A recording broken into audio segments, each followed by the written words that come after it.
What's good, y'all? In today's video, we're going to be talking about the brand new Sony 16mm f1.8 G lens. I currently own a Sony a7C Mark II, and the only two lenses that I have for my camera are the 24-70 f2.8 G Master Mark II lens and the 20mm f1.8 G lens.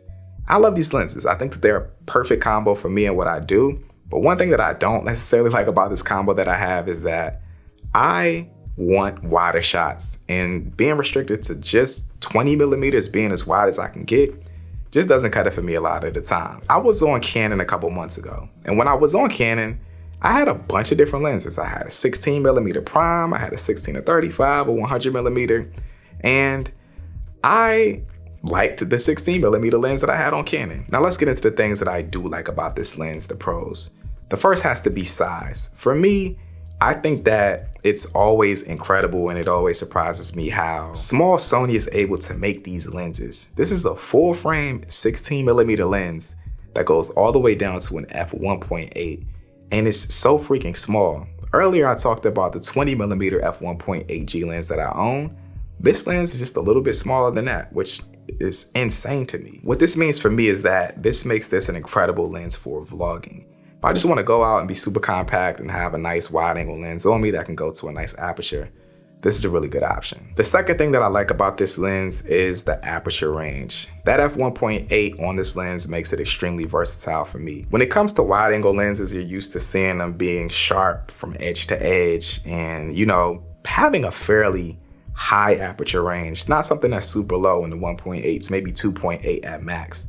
The fact that this does go down to a 1.8 not only makes it a great lens for vlogging or getting landscape shots, but it makes it an incredible lens for getting low light shots as well. Being able to feed more light into that sensor, being able to get shallow depth of field on wide shots, just makes this awesome. This also has a really small focusing distance as well, which I think makes the shots very unique. Like, I can get up super close into the lens like this, and you can see the fall off and the shallow depth of field on the lens like this.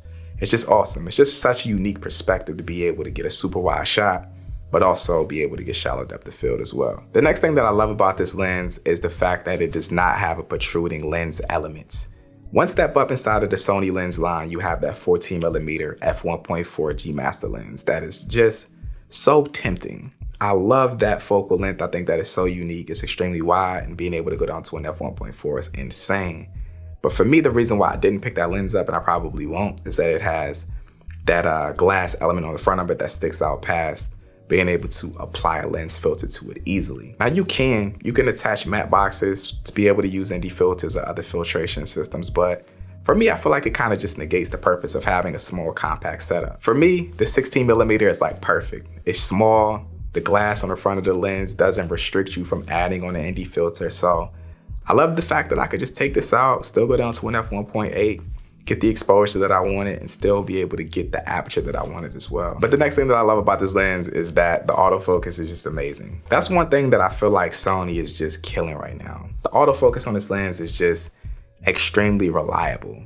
I put it on my camera, I turn it on, I turn on eye tracking, subject tracking, and I just have absolutely no doubt in my mind that the lens is gonna catch me. Doesn't matter if I go left, right, into the lens, back out of the lens, go far away from the camera. Like, the autofocus is just snappy, it's quick, it's accurate, and it's no exception on this lens right here. I just think the autofocus on it is amazing. Now, before we get into the things that I don't like about this lens, let me show you guys some more examples of what the footage looks like from it while we talk about the sponsor of today's video, which is Storyblocks. Now, whether you're an established creator or an up-and-coming one, video assets are just those one things that you can't live without, and they just make the process of creating so much better. Storyblocks is an online library with tons of filmmaking assets to spice up your edits or just make the process so much easier. Whether you need high quality stock video, you need stock audio, stock images, motion templates, or animated titles, Storyblocks has you covered on all fronts. The assets are compatible with all of the major editing platforms out there. Whether you use Final Cut Pro 10, DaVinci Resolve, Adobe Premiere Pro, or After Effects, they got you covered on all fronts. Another benefit about the Storyblocks platform is that they have subscriptions that fit pretty much any price range out there. The one plan that I recommend is the unlimited plan because it allows you to download and use as many of these assets for whatever you want, whenever you want, at one affordable price per month. So for the people looking to spice up the next video project, I highly recommend you guys check out Storyblocks. there's gonna be a link down in the description below. All of the motion titles and transitions throughout this video are from Storyblocks. I use and recommend it. You should definitely check it out. Now let's get into the cons. Now y'all gonna think I'm crazy and I'm tripping, or like maybe I'm just being a shill or whatever, but it's really not much that I don't like about this lens. I feel like it checks all the boxes for me. It's full frame compatible, it's wide, it has a good aperture range, the autofocus is amazing. Like, what is it to not like about this lens? For me, it's not much, or if any, but I did think about one thing that you guys might think is a con about this lens, and that has to be the price.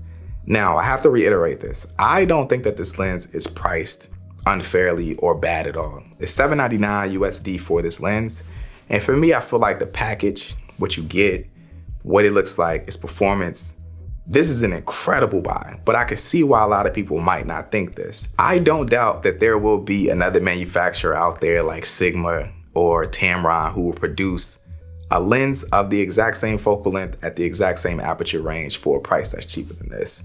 But I don't believe they'll do it better. I feel like you pay the premium with Sony to get the seamless compatibility. You want the manufacturer of the lens and the body to be the same. You want the connection to be seamless. You want the autofocus to be top notch. You want the reliability.